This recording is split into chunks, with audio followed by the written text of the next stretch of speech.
Moinabad farm house drugs కేసులో కీలక పరిణామం చోటు చేసుకోనుంది.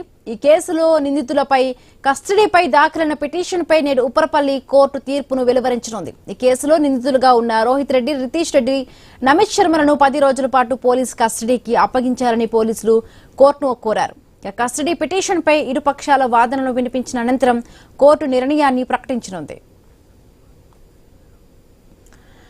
Form house Moinabad farm house case ఈ రోజు విచారణ జరగనుంది. రైడింగ్ సంబంధించి మరిన్ని పూర్తి అప్డేట్స్ మా కరెస్పాండెంట్ రత్నకుమార్ అందిస్తారు. రత్నకుమార్, హిమబిందు, మొయినాబాద్ ఫామ్ హౌస్ లో జరిగిన డ్రగ్స్ కేసుకు సంబంధించి ఇప్పటికే ఈ కేసులో ముగ్గురు అరెస్ట్ అయ్యారు. మాజీ ఎమ్మెల్యే పైలట్ రోహిత్ రెడ్డి, అతని సోదరుడు రితీష్ రెడ్డి, ఆ పార్టీలో గన్ ఫైర్ చేసిన నమీద్ శర్మ, ఈ ముగ్గురు అరెస్ట్ అయ్యి రిమాండ్ లో ఉన్నారు.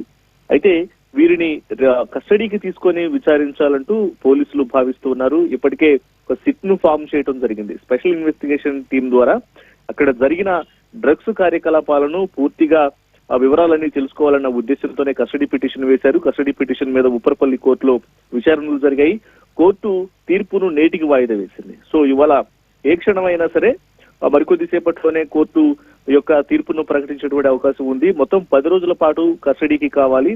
ముగ్గురిని విచారిస్తే, ఎందుకంటే farm house VMR farm house అనేది మాజీ ఎమ్మెల్యే పైలట్ రోహిత్ రెడ్డికి సంబంధించిన ఫామ్ హౌస్ కావడం, అక్కడే ఆడ 2 గ్రాముల కొకైన్ వరకు పట్టుబడినటువంటి నేపథ్యంలో ఆ తర్వాత పోలీసులు ఇన్వెస్టిగేషన్ చేసినప్పుడు 3 రకాల డ్రగ్స్ ను కనుగొన్నారు.